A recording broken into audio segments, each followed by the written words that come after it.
All right. Good afternoon, ladies and gentlemen.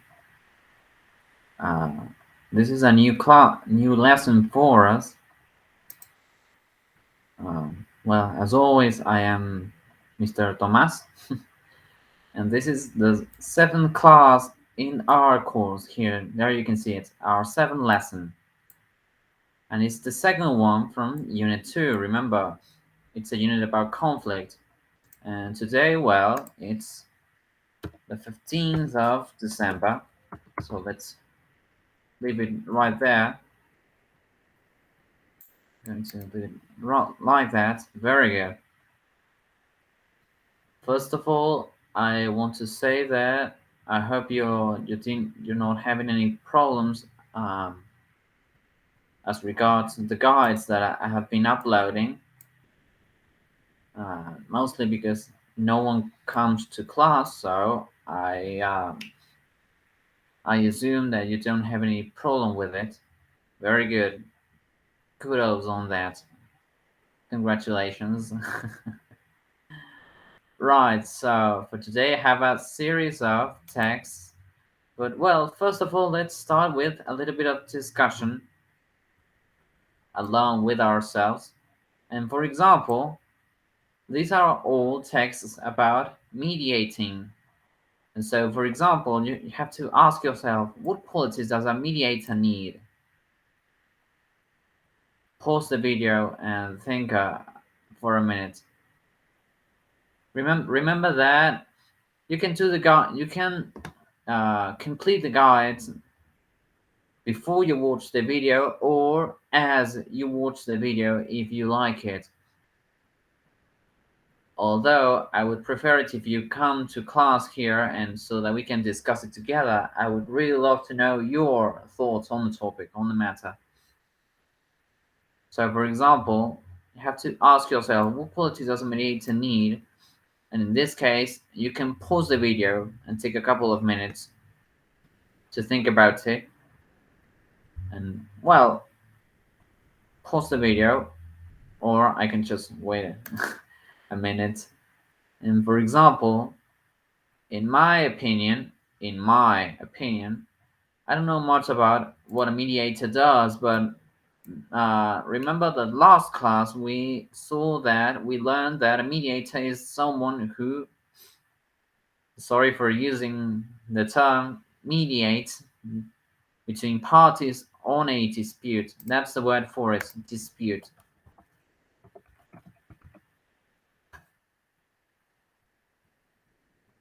Which is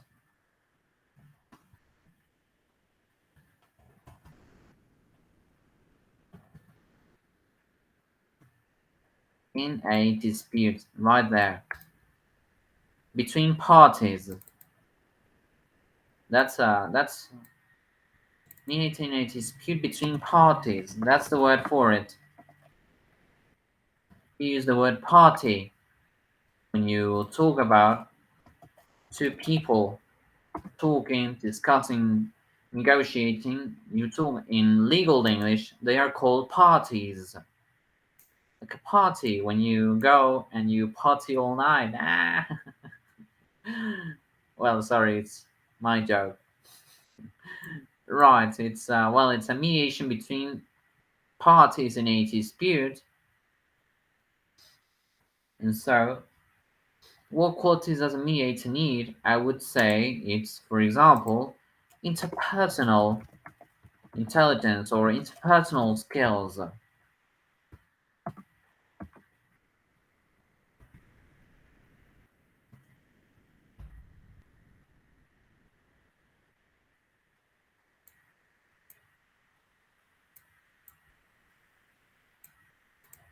Interpersonal skills or intelligence. You can either have it as interpersonal skills or interpersonal intelligence. Remember what the author, my favorite author, which is who is, yes, which is Howard Gardner, he talks about it.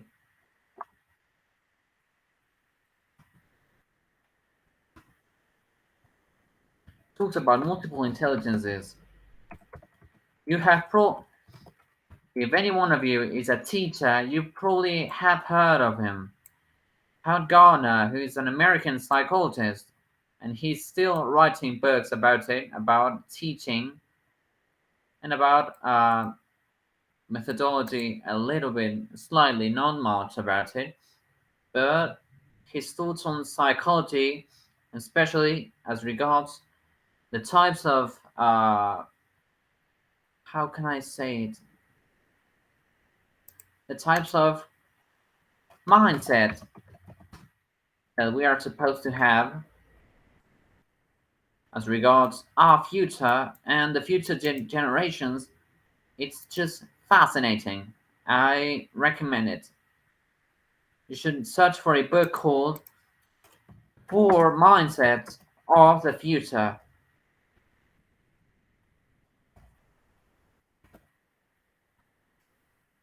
Search for it if you want on Mercado Libre. You probably will find it, or maybe just any regular library, any regular bookshop. You can find it probably if you're lucky. But well, so we said interpersonal skills or intelligence. And well, I think mostly interpersonal skills or intelligence. You can also say that mediator needs to have empathy. Ah, it's a nice word. Empathy. That's such a beautiful, such a very interesting ability. That not everyone has it. That's why. Very good. We said empathy. We said interpersonal skills, interpersonal intelligence. Mediator also needs to. Um, what does a mediator need? You tell me afterwards on the chat box on the comments afterwards. Tell me what does a mediator need. If any one of you is a mediator, please tell me what does a mediator do exactly. And so, well, afterwards, leave it on the comments on the comment section. And well, we'll go on discussing about it. I can't think of any other empathy, interpersonal skills, or intelligence.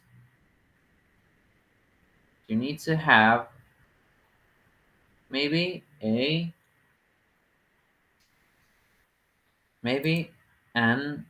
how can I say it? Maybe an ethic mindset. You could say maybe.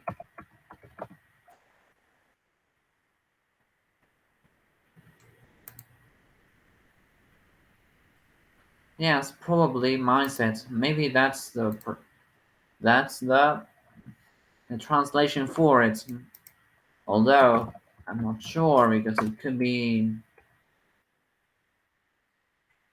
Yes, they are cool mindsets. Very good. An ethic mindset. It's okay. Very good. It's an ethic mindset. And we said empathy into personal skills or into personal intelligence. You may, well, this is practically the same, but you may say that a mediator also needs to have their emotional intelligence fully developed. Although it's the same as with empathy. So, but well, we can just add it just because. And then you tell me whether it's the same for you.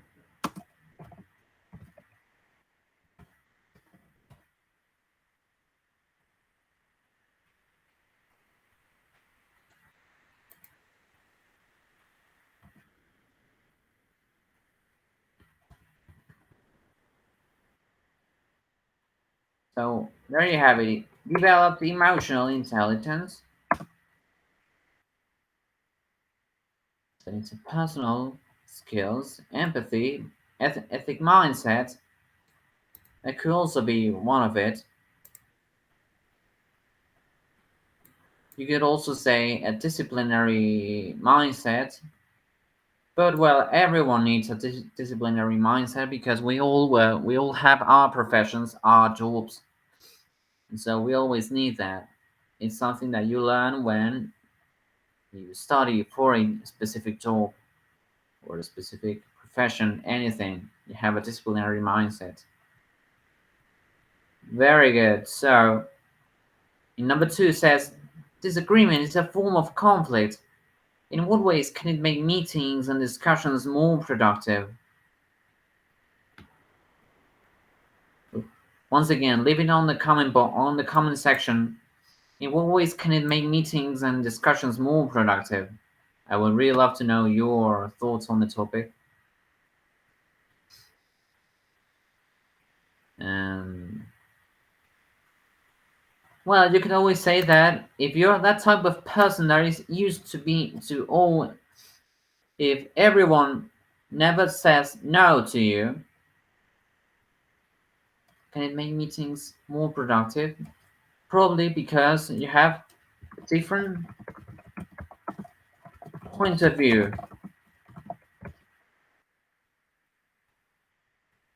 Regards to different and as regards to the same topic, if you have disagreement, you have different points of view,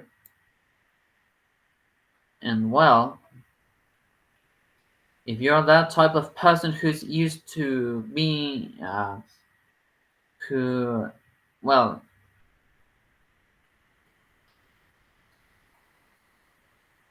if people tend to not say no, never say no to you, there you have a big problem.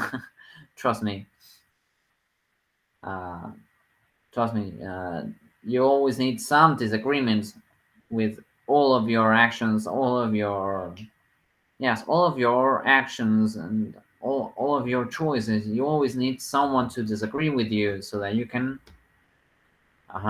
change your frame of mind. That's another word for you. It's almost the same as mindset. So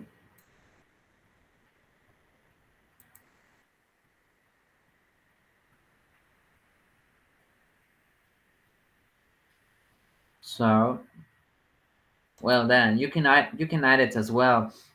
You can have different points of view.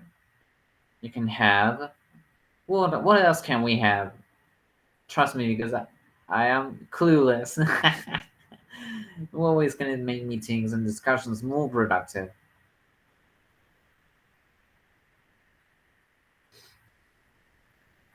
Well, I think it's different points of view. Um, this lesson is actually very quick, not so long in this case because we don't have a lot of.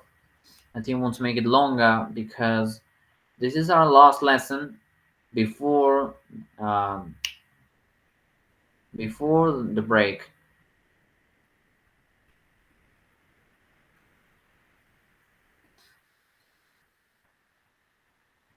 Before the break, before summer break, probably I will come back. I mean, we'll see each other again probably in February or at least by the end of January because I'm going to be traveling during January. So I'll see whether I can leave something for you to do.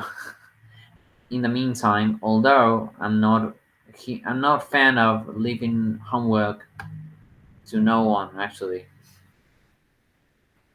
Very good. So we set different points of view, and I'll just leave it like that because sorry that I cannot come up with any other idea. Okay, so in this case, we are going to read about two articles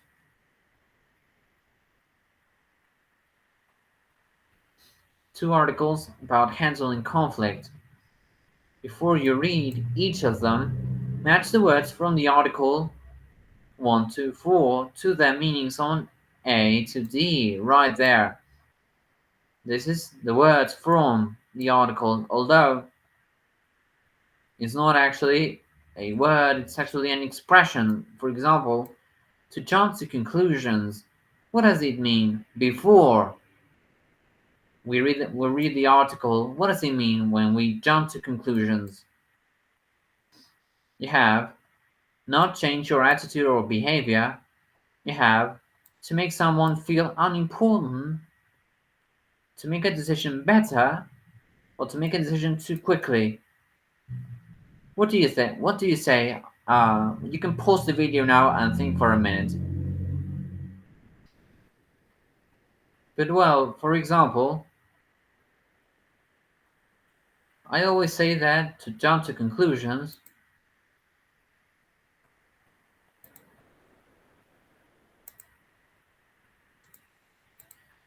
I always say that jumping to conclusions means acting irrationally.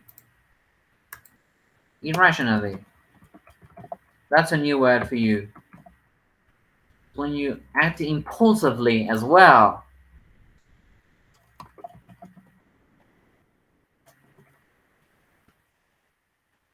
We have the same expression in Spanish.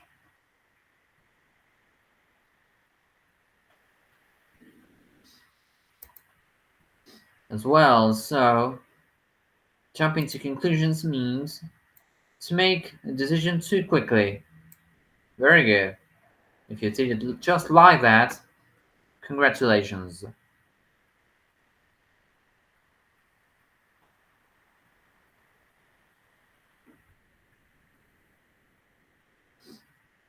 says here to move things forward. For example, you have, what do you say? Is it not changing your attitude or behavior? Is it making someone feel unimportant?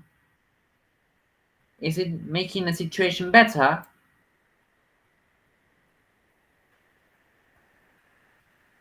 Well, it means moving forward to succeeding, I think.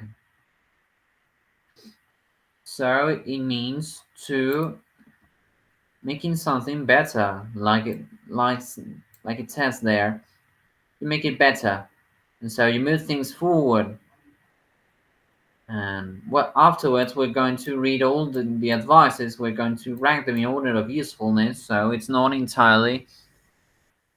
entirely useless activity. Very good. So what does it mean to be consistent?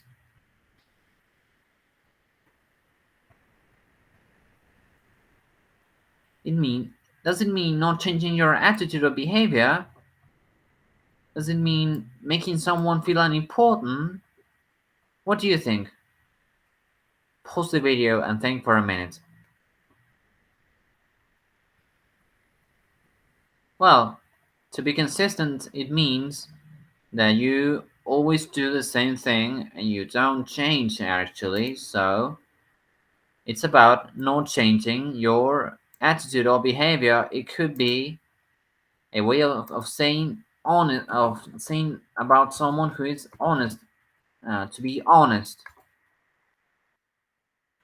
And this is a very interesting one. Not everyone knows this phrasal verb to talk down to somebody.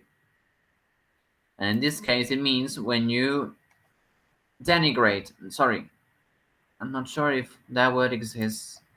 Let me just search for it. Maybe it does exist. Denigration.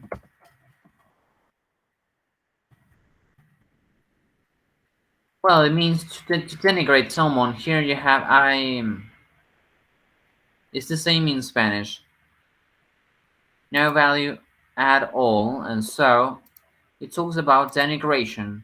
That's there. You can think of it. Denigration means talking down to somebody, and it's not a very used phrasal verb. So this is a very good activity, very good way of learning new linguistic structures.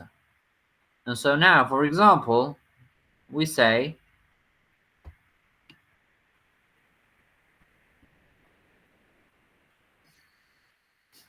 sorry, trust me, yawning is a very good to learn how to vocalize.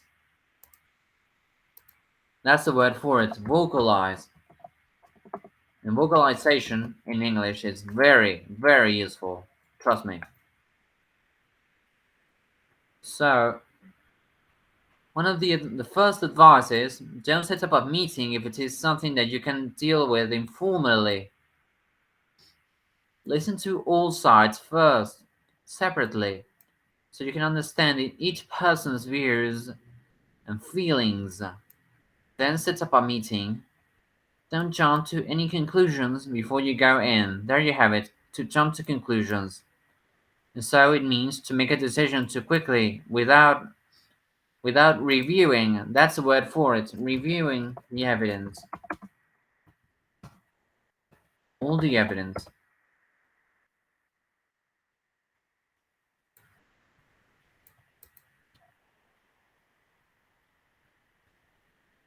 Without reviewing all the evidence. All possible evidence. Very good. We have another one too. Too often people think about what they want done to the other person. Instead, you need to get people to think about what they need from the other person and what they can offer the other person to help move things forward. So that this means actually that there you have it, to move things forward. When you can offer the other person to help to make his or her situation better.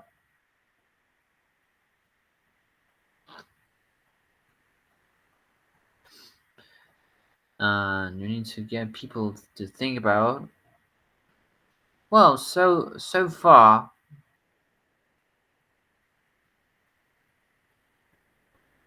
I think number two is the best option above all about the two of them, the ones here. And well, number three says when you handle conflict, don't think of it as fighting a battle, but as a service you can offer your employees. Sorry, I cannot read it properly. Let me just zoom in. As employees. Remember how to pronounce it. Employees. You have to smile. They are the people working for you. Your employees. As fighting a battle, but as a service you can offer your employees. Make sure you are consistent in how you handle conflict. There you have it. It's how to handle conflict.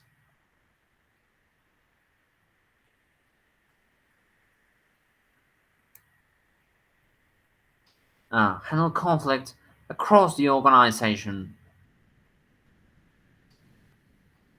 Try not to talk down to people. That I love that one. That's my favorite one. I'm going to put it as number one. Afterwards, tell me which was your first and most useful one.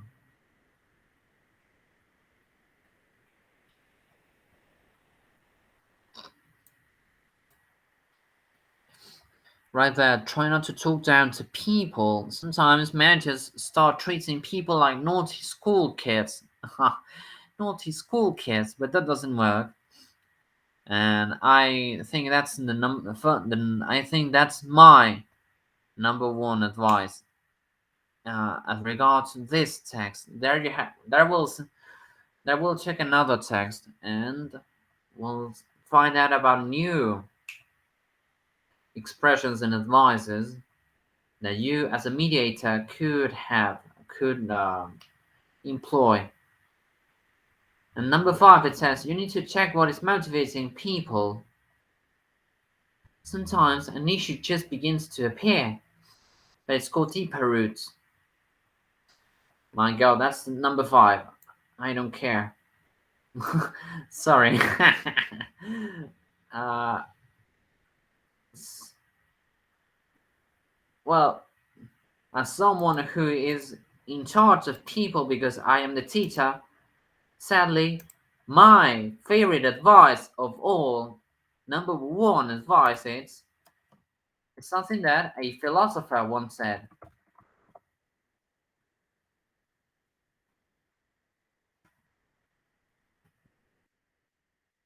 Afterwards, leave it on the comments and tell me, is it better to be feared than to be loved?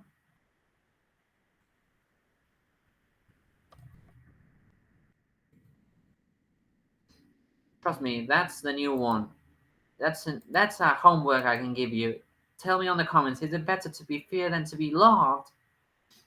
As someone who is in charge of a group of people, in my opinion, sadly, as a teacher, I've realized that it's better to be feared. I'm sorry. I'm sorry, dear students, dear boys and girls.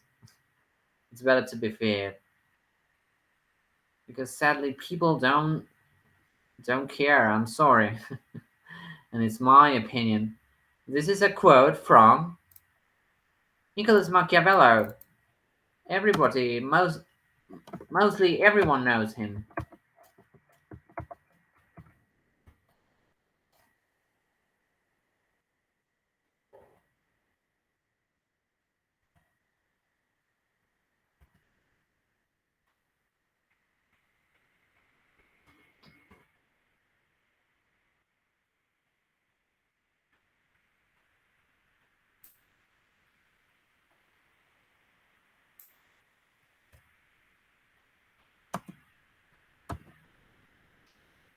Well, Machiavelli is from the 15th century.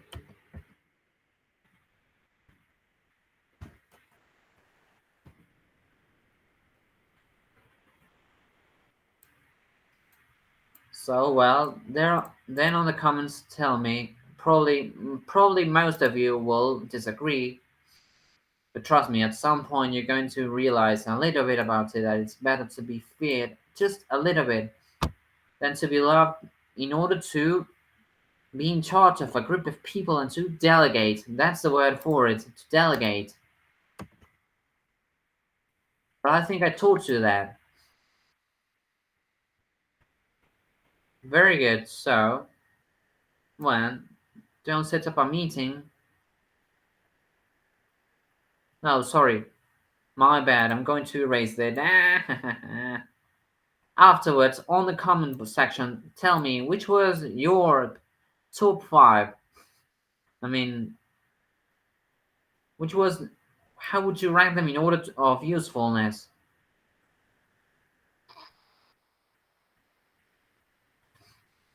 I would really love to know. Very good. So, my this is number five for me, and no, sorry, this is number one. I just cannot choose.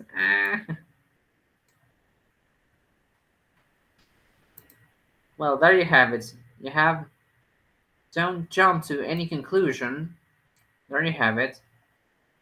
It is always a good idea to underline them. Trust me, it's always a good idea so that you can identify the context of the expression quickly and you can remember the expression. Trust me, do that as often as you can to help move things forward.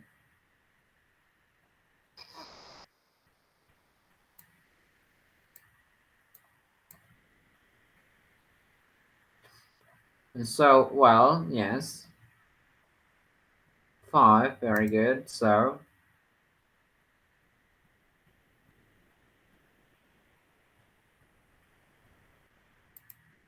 well, I think this is number four.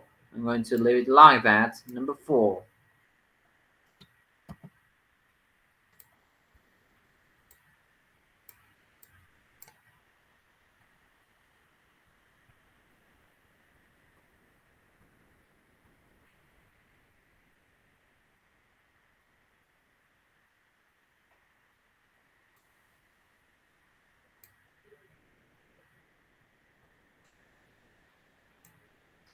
Afterwards, on the comment, trust me, tell me which was your rank of the five pieces of advice in order of usefulness.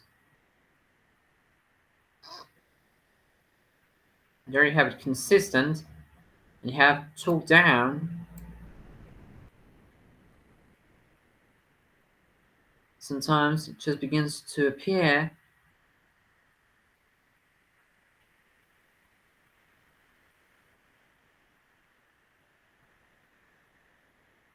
But it's called deeper roots. What is motivating people? No, well, there you have it. It's just four.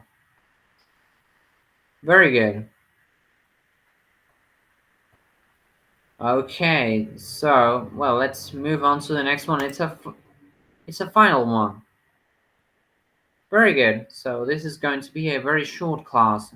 You're going to love it. You probably love short lessons the same as I.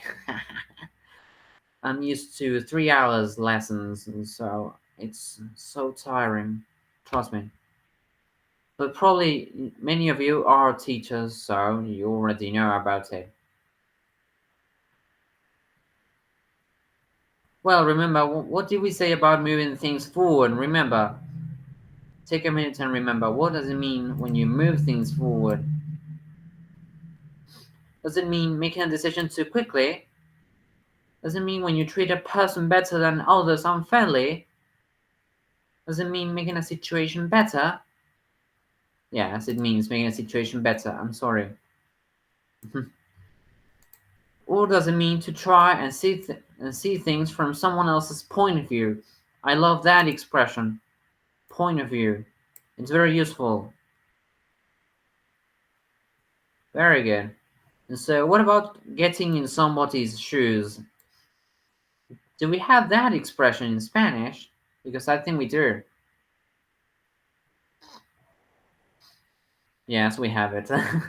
Trust me, I'm talking alone. Getting in somebody's shoes. It doesn't mean to make a decision too quickly. Does it mean when you treat a person better than others unfairly? No. Does it mean to try and see things from someone else's point of view? Yes. Ah. Well, now you have. What about favoritism? Does it mean making decisions too quickly? Does it mean treating a person better than others unfairly? Yes, it means favoritism. We have the same expression in Spanish. So there you can see that, well, in business English, in this course, you're going to find a load of expressions that are Latin expressions, are actually Latin.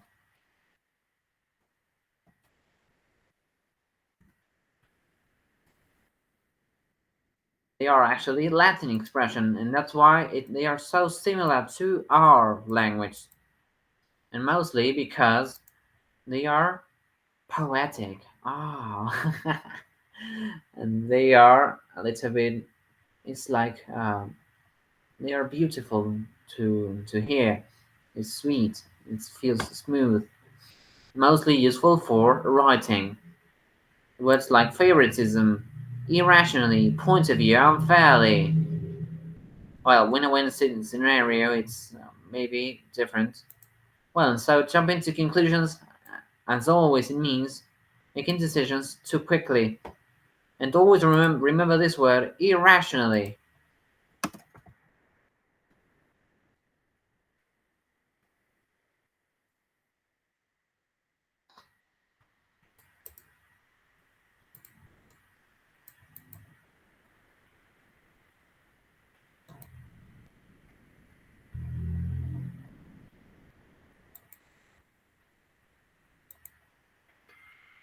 Although I'm not sure, does it go with just one N?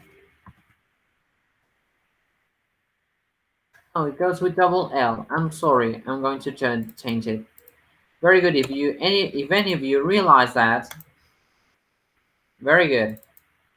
I'm sorry. Yes, I'm going to change it. Irrationally, yes.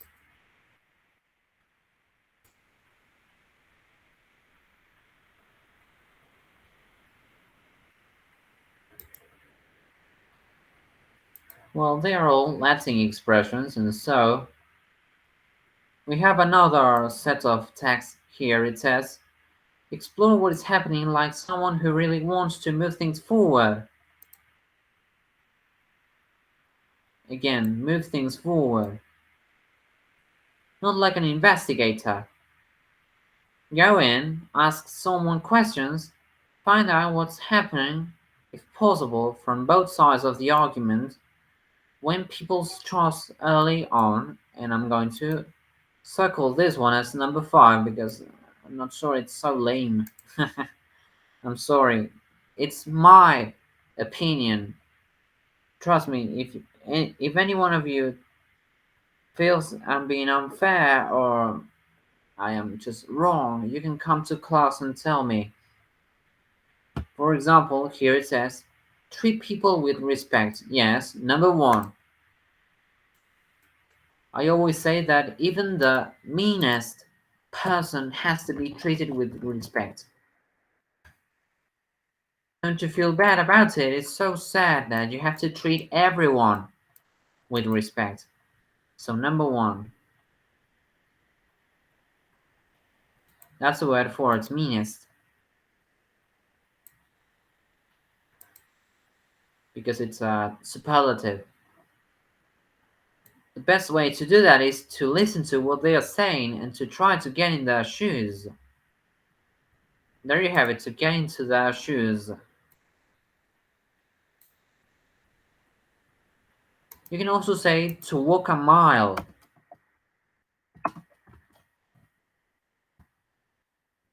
To walk in someone's shoes as well, you can say.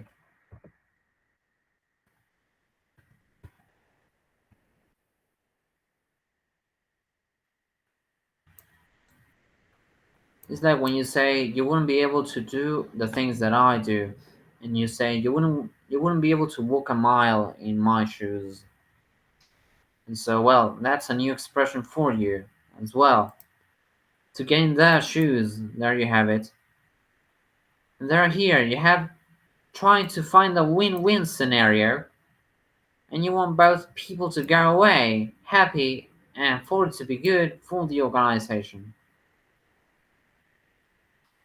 You probably know what win-win means, right? It means in a situation where everyone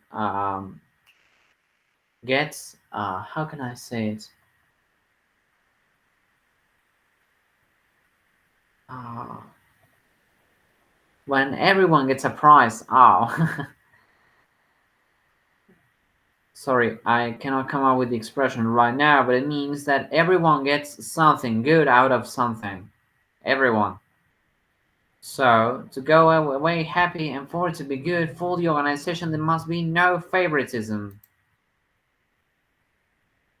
You probably all think all of this are true, so afterwards on the comments, tell me which were your uh, which was your number 5, number 4, number 3, number 2, number 1. Tell me that because it's very interesting, and so there must be no favoritism. And what about number 4? It says here, what you really want people to tell you is 3 things: what's happening, the perception of what's going wrong, and what can be changed.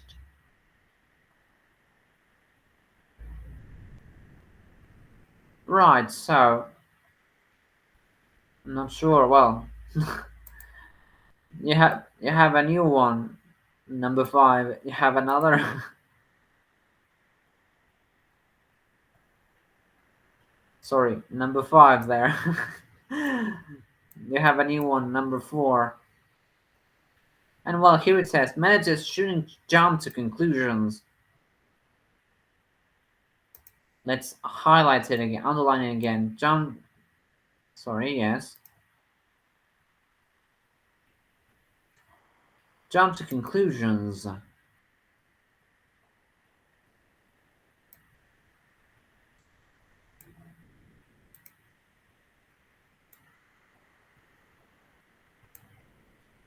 Sometimes a person will come to see them to say that they have an issue with someone and they decide what they are going to do without checking with the other person. And there are 2 sides to every story. I love that expression. Underline that. I love this one.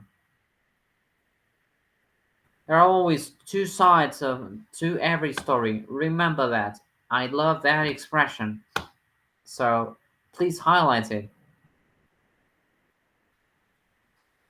Well, Now I'm going to rank them. I think it's number one. I said try to find a win-win scenario. Well, try to treat people with respect. That's my number one.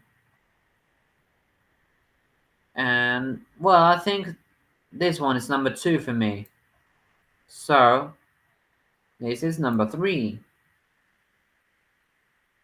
You have number one, two, three, four, five, six.